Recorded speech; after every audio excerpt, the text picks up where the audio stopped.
Vanished in plain sight, Willows Creek wasn't the kind of town you'd expect to make headlines. Population, 2,800. One main street, 3 churches. A diner that closed on Sundays, and a library that doubled as the town hall. It was the kind of place where you waved at strangers, and everyone knew your dog's name.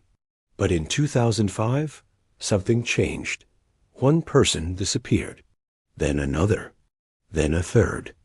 At first, people said it was bad luck. Then they said it was coincidence.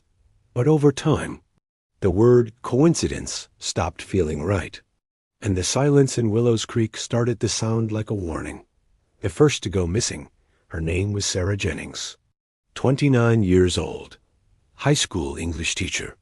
She'd stayed in Willows Creek after college, bought a small cottage near the woods, and spent most evenings walking her Labrador, Maisie, through the trails behind her house. On April 16, 2005, Sarah left school at 4:07 p.m.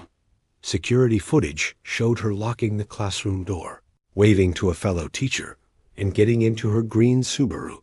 She never made it home. Her dog was still in the backyard, leash by the door. Dinner was in the slow cooker. Mail untouched. Phone on the charger. The car was found 3 days later. Parked behind the library. Locked. Keys inside. No fingerprints. No sign of struggle. And no Sarah. She was just gone. The town's reaction at first, Willows Creek rallied. There were flyers stapled to telephone poles. Search parties in the woods. Candlelight vigils. The local news aired interviews with Sarah's parents and coworkers. People baked casseroles for her family. Neighbors left porch lights on at night. But weeks passed, then months. And by the time summer arrived, the casseroles stopped coming. The porch lights were off, and the town moved on. Except for the Jennings family. They never gave up. A strange second case. On August 22, 2005, another name was added to the missing persons list. Melissa Cole, 22.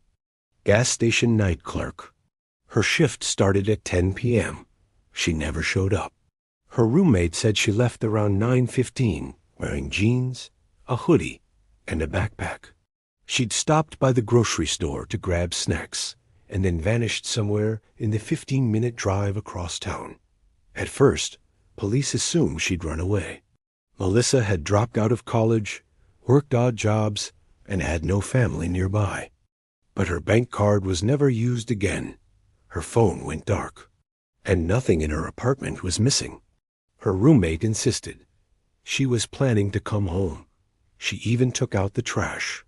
Once again, there were no witnesses, no suspects, and no clear trail. The small-town effect Willows Creek wasn't used to tragedy. When things went wrong, it was usually a flat tire or a bad storm knocking out power. Now, within 4 months, 2 women had disappeared. No goodbye, no explanation, no closure. The town grew quiet. People looked over their shoulders. The evening walks stopped. The trails went unused. And underneath the surface, a question began to spread. Is something happening here that we don't understand? And then, a third name on December 3, 2005, the town learned of a third disappearance. Harold Hal Booker, 43, local handyman, known to most simply as Hal. He was the kind of person who fixed leaky roofs for free, mowed lawns for widows, drank iced tea with the same group of old men outside the general store every Friday. Hal left a note taped to his refrigerator.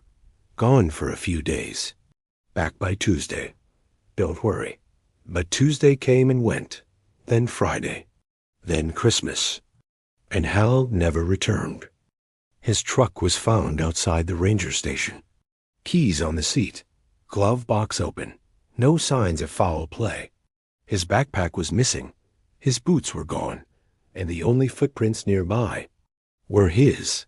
Too many coincidences, 3 disappearances in 1 year. No suspects. No answers. No connections on paper. The sheriff at the time Joan Evers told reporters, "I don't believe the town's in danger. These cases are being handled independently." But behind closed doors, some officers felt differently. Too many similarities. Too many strange details.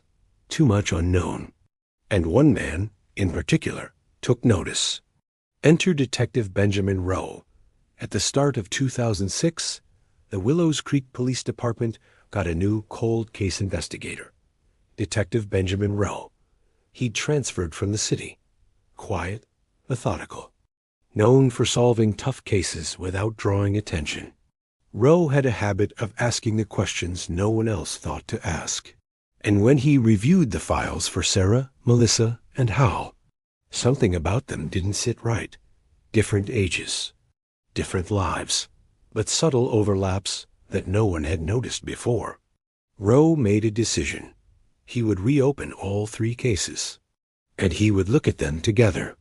What he would find would lead to the most unexpected discovery in Willows Creek's history. Disappearance. It's a word that sounds sudden, like someone vanished into thin air. But real-life disappearances aren't always sudden. They're slow, quiet, gradual. 1 minute someone's here, and then they're not. No witnesses, no struggle, no obvious signs. In 2005, the town of Willows Creek experienced 3 such disappearances. 3 people in different seasons, from different walks of life, vanished without a trace. In part 1, we met Sarah Jennings, a teacher who left school and never came home. But hers wasn't the only mystery. Let's look closer at the other 2 names, Melissa Cole and Harold Hal Booker. Because the deeper you look, the less random these cases begin to feel. Melissa Cole. The late shift that never came. Melissa Cole was 22, bright, shy, and a little restless. She moved to Willows Creek from Springfield after a breakup, looking for a fresh start. She worked the overnight shift at the Willow Mart gas station. It wasn't glamorous, but it paid the bills.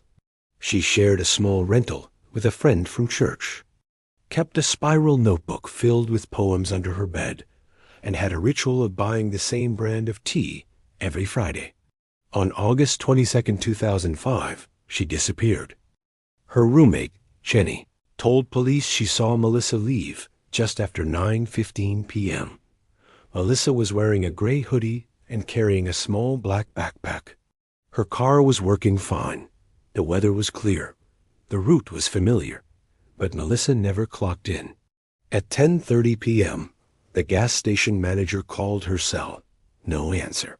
He assumed she'd overslept. It wouldn't be the first time. By morning, she still hadn't come home, and no one ever saw her again. What the police found and didn't find, Melissa's car was located 12 miles away, parked on the side of Route 19, a quiet road through the edge of the state forest. The vehicle was locked. No visible damage. Her purse was in the front seat. Her wallet and ID inside. Backpack missing. No fingerprints besides hers. No tire marks. No footprints. Just a car, a quiet road, and a girl who never made it to work. The case went cold within 3 weeks. Authorities labeled it an unresolved disappearance. No signs of a crime. No known enemies. No evidence to pursue. But something didn't sit right with Detective Rowe. Hal Booker, the note that raised questions. Harold Hal. Booker wasn't the kind of man you'd expect to disappear. He was dependable, friendly, known for telling the same stories twice and laughing harder the second time. He lived alone, but wasn't lonely, always helping others, always waving from his red pickup truck. On December 3, 2005, Hal left a note. Gone for a few days. Back by Tuesday. Don't worry. It was taped to the fridge. The handwriting was neat. His signature was at the bottom. His house was clean. Tools lined up in the garage. Mail stacked neatly on the counter. He'd even packed some groceries into the pantry. It looked like someone preparing for a trip. But here's the thing. Hal never told anyone he was leaving. No phone calls, no text messages, no receipts for a bus ticket or hotel. The search a neighbor called it in on Wednesday. Hal hadn't returned. His truck was still gone, and his phone kept going to voicemail. Police eventually found the truck parked in a gravel lot near the ranger station at Trailhead 6. It was locked. Inside, Hal's walking stick and empty thermos, a map of the Willows Creek State Forest with one trail highlighted. The highlighted trail was 6.3 miles long, moderate incline, not dangerous unless you got lost. Rescue teams searched the area for 5 days. Helicopters, dogs, volunteers, nothing. No sign of Hal. Patterns emerging by the time Detective Benjamin Rowe took over the 3 cases in early 2006. He noticed something that others hadn't. All 3 disappearances shared small, subtle similarities. Each person left behind personal items they normally wouldn't. Each vehicle was locked, but with the keys inside. Each had no clear reason to vanish, no known threats or plans to leave. And in each case, the missing person had been seen within an hour of vanishing. There was no obvious connection between the victims. Different ages, different jobs, different social circles. But Rowe felt the similarity in the silence. None of them left digital footprints after they vanished. No emails, no phone pings, no social media activity. It was like someone had pressed pause on their lives. And then Rowe found something else. A forgotten detail. The utility logs reviewing documents from the original investigations. Rowe noticed a utility service log from Trailhead 6, dated the same morning Hal's truck was found. It noted that a maintenance worker had entered a nearby cabin to reset a power breaker. Nothing unusual. Routine visit. End of report. But Rowe had a question. What cabin? There aren't supposed to be any active structures up there. That's when he dug deeper and discovered the cabin wasn't on any recent maps. It had been owned by a private hunting club, but records showed it hadn't been used in over 12 years. So what was a utility crew doing there? And who had requested the service? The answer would change everything. In a missing persons case, time is everything. The longer someone is gone, the harder it becomes to find them. Leads go cold, memories fade, people move on. But not everyone. Some people never stop searching, never stop asking questions, never stop believing the truth is still out there. In the town of Willows Creek, 3 families stood in that silence and refused to let it swallow the people they loved. The Jennings family. A mother's unshakable faith after her daughter Sarah disappeared. Linda Jennings made a promise. Until I know what happened, I'm not stopping. I'll knock on every door in this town if I have to. Linda had been a school librarian. Quiet, practical, the kind of woman who baked cookies for teachers during finals week. But when Sarah vanished, she became something else entirely. A full-time investigator. She built a binder 4 inches thick. Phone records, newspaper clippings, interview notes, maps. She met with police every month, emailed journalists, called state agencies, and even taught herself how to file Freedom of Information requests. She wasn't loud. She wasn't dramatic. She was steady, relentless, and deeply, painfully determined. Jenny, the friend who couldn't forget Melissa Cole's roommate, Jenny Alvarez, struggled to move on after Melissa went missing. They'd only lived together for 9 months, but in that time, they'd become like sisters. They had movie nights every Saturday, took turns making dinner, and told each other everything. Or so Jenny thought. In the weeks after Melissa vanished, Jenny gave interviews to police. She told them about Melissa's routines, what she ate, where she went, who she called. But months later, she realized something strange. Melissa's spiral-bound notebook was missing, the one she wrote poetry in, the one she kept hidden in a drawer under her bed. Jenny was sure it had been there, and just as sure that it was now gone. She told Detective Rowe she never took it anywhere. If it's not in the apartment, someone else has it. That small clue gave Rowe a reason to recheck Melissa's bedroom, and what he noticed next would become a turning point in the case. The locker that wasn't locked inside Melissa's closet was a narrow metal locker. It had always been assumed to be hers. Shoes on the bottom, a few jackets hanging. But when Rowe took a closer look, he found something odd. The locker wasn't hers. It had no receipts, tags, or personal items. In fact, inside one of the coat pockets was a business card for a heating and maintenance company from a town 40 miles away. Rowe ran the name. It was real. The company had done routine work in state-maintained buildings, including park cabins, like the one near Trailhead 6, and someone had signed for a service call on the very same weekend Melissa disappeared.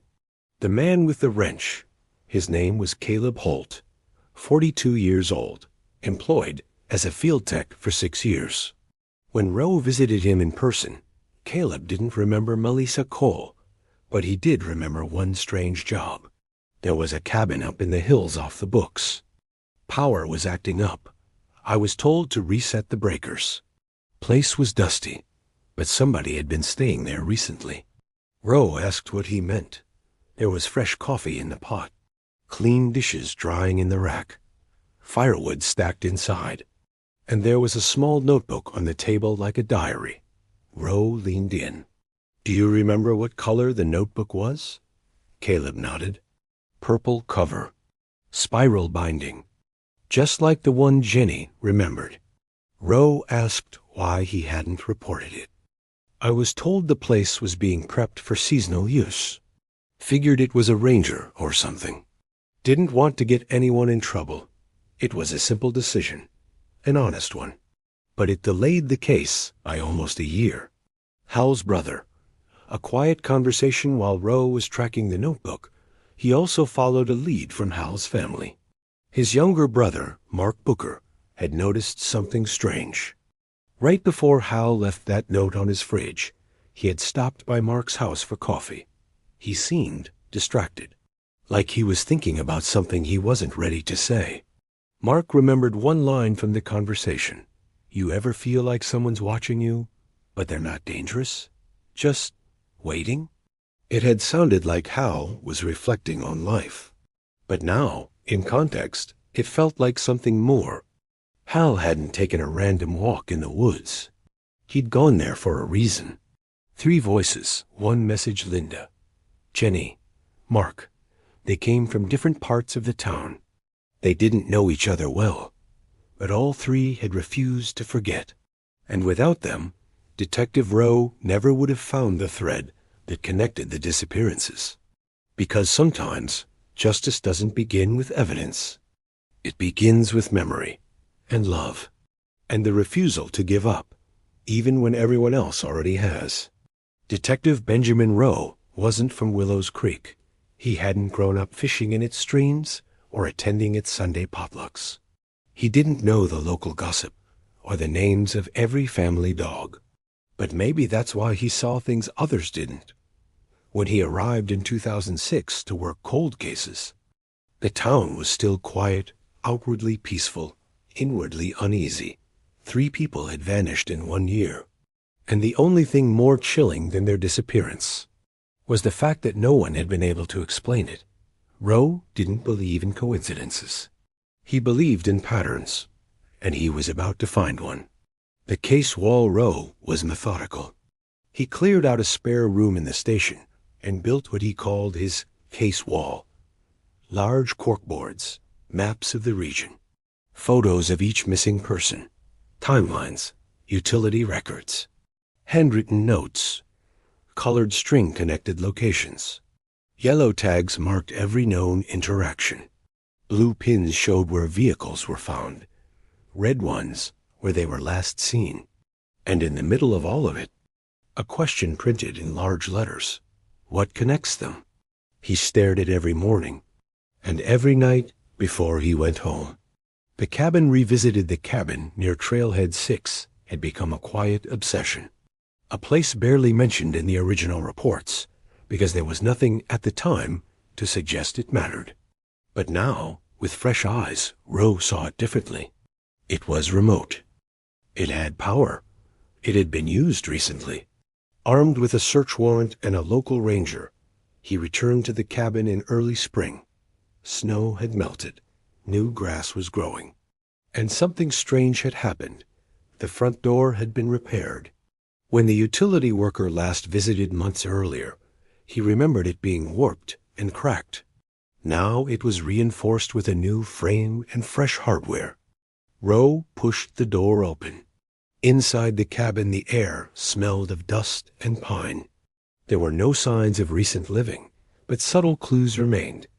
A rusted kettle on the stove, 2 mismatched mugs on a shelf, a melted candle, a single page from a newspaper dated May 2005, weeks after Sarah's disappearance. In the back of the cabin, beneath a loose floorboard, Rowe found something else, a small locked box. It was plain, wooden, slightly scorched on one side. The lock had rusted, but the hinge was weak. Rowe pried it open carefully.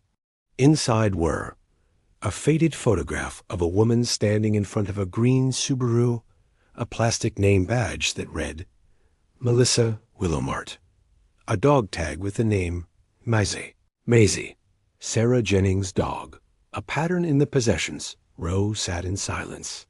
3 items, each tied to a different person, each gone, each now somehow gathered in one place. This wasn't coincidence. Someone had kept these. Someone had chosen them. And someone had been back to the cabin after the disappearances. This cabin, quiet, forgotten, was no longer just a waypoint. It was now a crime scene. The map that changed everything. In the drawer of the cabin's old desk, Rowe also found a hand-drawn map. It wasn't official, just pencil on paper. But it showed the area surrounding Willows Creek and 3 large circles marked in dark ink, one near the forest, one near the river bend by Route 19, and one just behind the town's public library. Each location aligned almost exactly with where Sarah's, Melissa's, and Hal's vehicles were found. Someone had mapped them. Someone had been tracking the disappearances. Rowe copied everything. He photographed every detail. And then he made a decision. He was going to pull all previous town reports from before 2005, because if this was a pattern, it might not have started with Sarah. It might go deeper. Sometimes the present holds clues to the past, and sometimes the past holds shadows of what's yet to come. When Detective Benjamin Rowe opened the small wooden box hidden beneath the cabin floor, he found proof that the 3 missing persons were connected. But he also found something more dangerous. A map, hand-drawn, labeled with circles, marking each of the spots where their cars had been found. Which meant one thing. Someone had planned this, watched this, mapped it. And if that was true, it was possible the story didn't start with Sarah, Melissa, or Hal. It may have started years before anyone realized. Digging into the archives, Detective Rowe spent the next few weeks doing something no one else had done. He went backwards. He dug through 10 years of old reports. Not just official case files, but phone logs, handwritten notes, even public complaints. He searched for patterns. Anything that hinted at a missing person, strange vehicle, or unexplained event. And that's when he found it.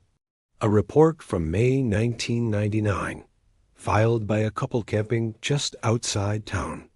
They reported hearing a woman's voice yelling for help around midnight near the edge of the state forest. Officers responded. They found nothing. No campsites nearby. No abandoned cars. No other witnesses. The report was labeled, "No action required. Likely distressed animal." It had been forgotten. But now, with fresh eyes, Rowe saw it differently. He pinned the campsite location on his case wall. It landed within walking distance of the cabin. A case with no name. There were no missing person reports filed that week. No break-ins, no known incidents. But 3 weeks later, a car was found abandoned in a nearby town, Northill, just 22 miles away. The car had no plates, no registration, no driver. Inside, a stained flannel shirt, a torn notebook with the initials CH. A sketch of the state forest. There was no official connection between this car and the town of Willows Creek. But Rowe noticed something chilling. The sketch in the notebook? Nearly identical to the one found in the cabin. Same trails.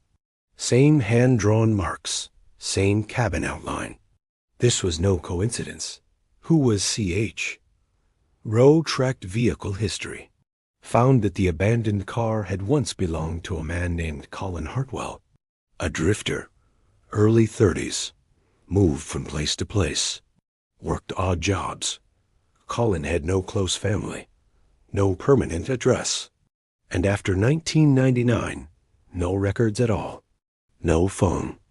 No work history. No trace. He had vanished. But never been reported missing. A pattern forms by now. Rowe had documented 3 recent cases 2005 with confirmed connections, 1 unreported disappearance, 1999, with mapped overlap, multiple sightings of strange activity near the same area, and the most unsettling part? Each victim had some link to the trails or the forest, either in routine, interest, or last known location. Sarah walked her dog there. Elisa's car was left near it. Hal's map highlighted a trail near it. Colin had sketched it by hand. Someone had been using the natural geography of the town as part of something planned, deliberate, organized. But why? Rowe didn't believe in monsters. He believed in motive. And now, the search for the why became as important as the who. The journal entry that shifted everything returning to the cabin for one last sweep, Rowe checked the chimney flue. A small space often overlooked. Inside was something that had gone unnoticed. A weathered notebook sealed in a plastic bag. Water damaged, but intact. Written in it, fragments of journal entries. Some personal, some philosophical. But one line stood out. They all pass through here eventually. They think it's just a trail. But it's more than that. The quiet is where they're most alone. Rowe circled that phrase. It was the closest thing yet to a mindset. A clue to motive. A glimpse into the mind behind the pattern. And what he didn't know then was that the entries were just the beginning. Some towns come together in tragedy. Others split apart. When Detective Benjamin Rowe expanded his investigation into the Willows Creek disappearances, he expected resistance. But he didn't expect division. By 2007, word had spread. Rowe had reopened the cold cases. He'd visited the cabin. And he was asking questions that hadn't been asked in years. At first, the townspeople were relieved. Hope stirred. Families felt seen. But as the headlines grew and media began circling, Willows Creek found itself facing something deeper than mystery. Discomfort. Not just with the past, but with the idea that someone within their community might know more than they had ever admitted. Whispers on Main Street. It started with questions. Why is the detective still looking into this? Didn't they already investigate years ago? Is he saying someone here was involved? Stores on Main Street began closing early. People turned their porch lights off again. And trust once the town's quiet foundation started to crack. Some believed Rowe was doing the right thing. Others believed he was stirring up trouble. At the heart of the divide was fear. Fear that the truth might be more local than anyone wanted to admit. The town hall meeting on a rainy Thursday night, Rowe attended a town hall meeting at the library. The room was full standing room only. Local business owners, teachers, parents, reporters from 2 nearby counties.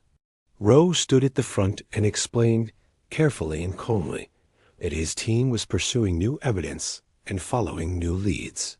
He reminded them of what had been lost. Sarah Jennings, last seen after work. Melissa Cole never made it to her shift. Hal Booker vanished from the trail. And now, a possible connection to a man from 1999 and maybe others. The room was silent until one man raised his hand. Martin Rowland, a retired postal worker, said aloud, "So what are you saying? That someone in this room knows something?" The tension thickened. Rowe responded, "I'm not accusing anyone. I'm saying someone out there maybe even unknowingly saw something or heard something, and it might help bring answers." The anonymous note. 2 days later, a plain white envelope arrived at the station. No return address, no name. Inside, a single sheet of lined paper. Typed, "Check the garage behind the old train depot. Blue tarp. You'll know it when you see it." Rowe took a team to the site. The train depot had been shut down in the early 90s. The garage was rarely used, filled with rusted tools and dust. But under the tarp, they found a box of belongings, items that had never been submitted as evidence. A scarf matching one worn by Melissa, a broken cell phone battery that matched Sarah's model, and an old hiking boot with the initials H.B. likely Harold Booker. How did these end up here? And who left the note? It was the first outside tip since the case reopened, and it showed one thing clearly. Someone in town knew more than they were saying. The side that didn't want the truth. Not everyone welcomed the attention. Rowe began to notice reluctance in some witnesses. People would avoid his eyes when he walked into shops. A few residents stopped cooperating altogether. And some townspeople began to spread theories, not about the cases, but about Rowe himself. He's just here for the publicity. He's trying to make us look bad. These people disappeared on their own. Let it go. To Rowe, this wasn't shocking. Resistance was natural. But it was also revealing, because the louder the denial, the more likely it was something worth hiding. Families under pressure. The families of the missing were caught in the middle. Some townsfolk believed they should stop digging up ghosts. Others treated them like reminders of something ugly. Sarah's mother, Linda, started receiving anonymous letters, notes telling her to let Sarah rest or stop ruining the town's name. Jenny, Alyssa's old roommate, said her tires had been slashed. The Booker family had to put up security cameras after someone threw rocks at their house one night. These weren't just cold cases anymore. They were fault lines splitting a quiet town into sides. But not everyone stayed silent among the fear. A few brave voices began to speak up. A ranger remembered seeing a man camping near the cabin weeks before Sarah disappeared. He never filed a report because nothing had seemed strange at the time. A gas station owner recalled a receipt for a can of paint thinner, purchased late at night by someone wearing gloves in the summer. He thought it was odd until he heard about the cabin floorboards being recently treated. A high school janitor turned in an old lost and found box. Inside, a ring engraved with S.J. Sarah Jennings. These weren't smoking guns, but they were drops in a bucket, and Rowe was collecting every single one. There are places in every town that feel forgotten, not because they're abandoned, but because people choose not to remember them. In Willows Creek, that place was a small weather-worn cabin, half hidden in the forest near Trailhead 6. It had no address, no recent records, no signs of regular use. And yet, 3 missing persons cases, Sarah Jennings, Melissa Cole, and Harold Booker, all traced back to within walking distance of this very place. Detective Benjamin Rowe had visited it before. He'd found clues, a map, a box of personal belongings, a faded notebook. But this time, he was coming with a team. And they weren't just looking for items. They were looking for answers. The full forensic sweep on a cool morning in late May, Detective Rowe returned to the cabin with a full team of forensic specialists, search dogs, and equipment. The plan was clear. Document everything. Scan for trace evidence. Search below the structure. The air inside was still. Dust floated in sunbeams. Old coffee stains marked the counter. A candle sat melted on a wooden table, its wick burned out. It looked like time had stopped. But the investigators were about to discover time had been hiding something. Underneath the floorboards, most of the cabin rested on cement blocks. But one section, an older addition, sat on exposed dirt. The floor creaked more than the others. Its planks were newer than the walls around it. Using thermal scanners, the team located a shallow area of disturbed ground beneath the floor. They removed the boards, sifted through the soil, and then they found it.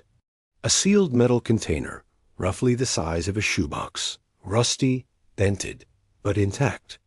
Inside, a folded gray hoodie with a Willamart logo stitched on the sleeve. A small velvet pouch holding a single silver earring, a match to one Melissa was known to wear. A wallet containing a faded photo of Sarah Jennings and her Labrador, Maisie. And a plastic tag from a local trail rental service signed HB in pen. 3 items, 3 people. All missing. All linked again to this one place. A new set of footprints. The team also discovered something surprising. Recent shoe prints behind the cabin. Too recent to be from Roe. The dirt was soft from recent rain, and the tracks were less than 72 hours old. The tread didn't match any police-issued boots. They were narrow, worn, the left heel dragged slightly, suggesting a limp or injury. Whoever had been here recently wasn't part of the investigation. They had returned, possibly to check, or maybe to remove something. But they were too late. Roe's team had already uncovered what they came for. Fingerprint evidence back in the lab, investigators dusted every surface of the cabin.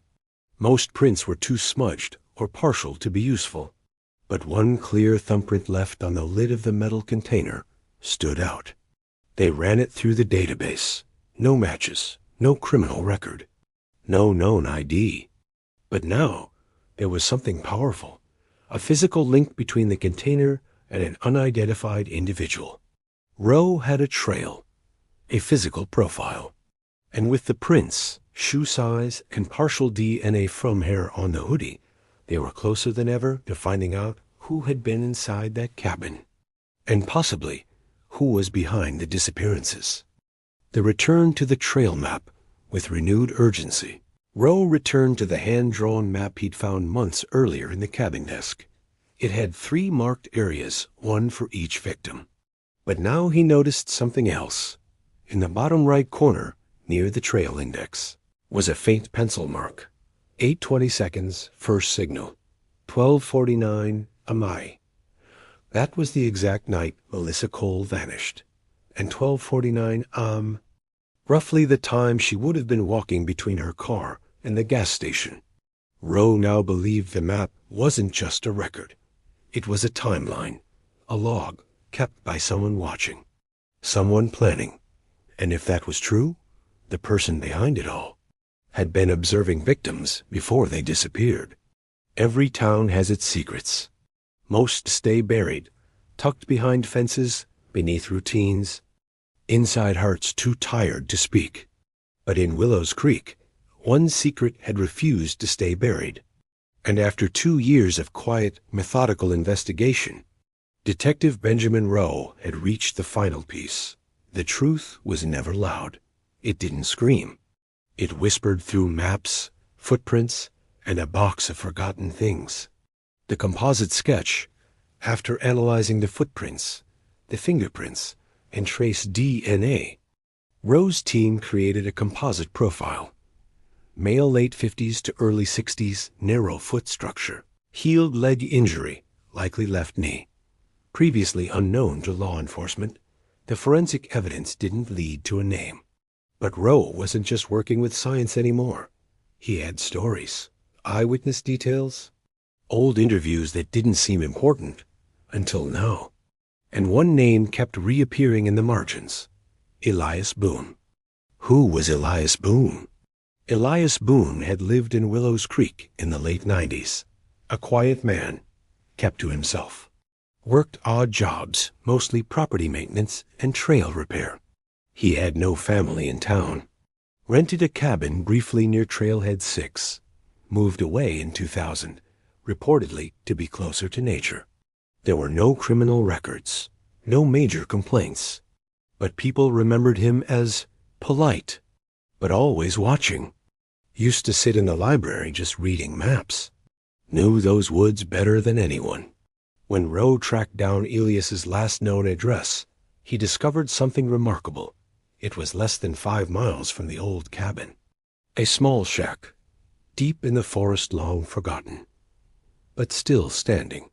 The final search, with a warrant and full support from the department, Rowe and his team entered the shack.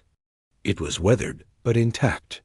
Inside, they found shelves of journals, dozens of trail maps, articles printed from old library computers, hand-drawn sketches of victims' routes, and photographs, some blurry, some painfully clear. Each photo showed someone from Willows Creek. None were taken up close. All were taken from a distance, from trails, windows, parked cars. They were observations, not trophies. And that, Rowe realized, was the key to understanding the person behind it all. The psychology of disappearance. Elias Boone wasn't driven by violence. He wasn't trying to cause pain.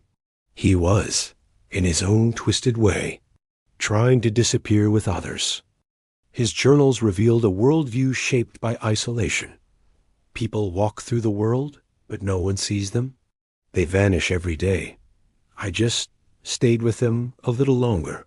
He believed people were already slipping through the cracks. He simply followed them there. His writing never admitted to wrongdoing, but it described events that aligned with the disappearances. She sat on the bench near the trail. I waited until she stood. She never looked back. August 22, 2005.